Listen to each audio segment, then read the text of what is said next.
In 2008, the North American military governorship, known as NORTHCOM, announced that they had deployed 4,000 regular Army troops inside the United States to deal with civil unrest because they knew that their offshore masters were about to rob the United States blind. In 2009, the Pentagon requested funding from Congress to deploy 379,000 military personnel in thousands of communities across the United States.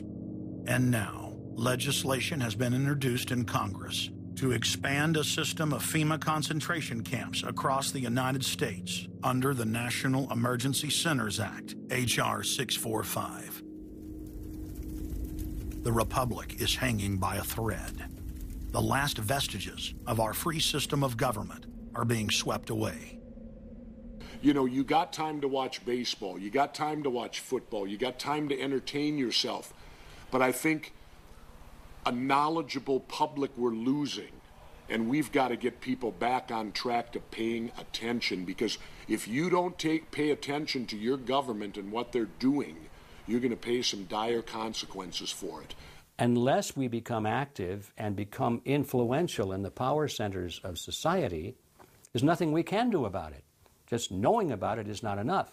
And as long as we are given at election time an option between the Republican candidate or the Democrat candidate, both of whom have been selected by members of the Council on Foreign Relations and both of whom have the same general policies, that's not going to change anything either. So the real issue is, so what? And the answer is we've got to recapture control of the power centers of society. The people have a decision to make. Our nation has been seized in the jaws of a global corporate takeover. The Republic is passing into history. We're losing our freedoms. And it's up to every man, woman, and child in the United States to decide whether we're going to be fooled by the slick propaganda of the social engineers or whether we're going to restore the Republic. The values expressed by our founding fathers in the Declaration of Independence and other documents are very important to these times, and it's now our chance to manifest those documents. Now is the time for all good men to come to the aid of their country, because the country is being stolen from us in broad daylight. Not only stolen metaphorically, but financially as well. The numbers don't lie. The American people, having been educated as to the truth, then have to rise up and demand and get a government that starts serving them. We need a change, and it isn't going to come from Democrats and Republicans. It has to come from the American people. Dissension is the greatest form of patriotism, and I believe that.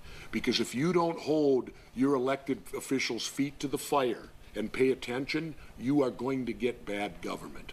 So it's imperative for all of us. It's our job as citizens of this great country to pay attention. This is our last chance to not relive history. Hundreds of nations have fallen to tyranny in the last century alone. America is a prize coveted by the despotic megacorporations that now dominate our planet. If their world government is truly to rise, freedom and the republic for which it stands must fall. Now is the time for all good men and women to come to the aid of their country. One of the greatest events in history is taking place before our very eyes. For many generations into the future, our progeny will look back on this time as either a place where humanity rose to the challenge and made a stand against the forces of darkness, or as a time when the planet fell into the grip of a merciless high-tech tyranny.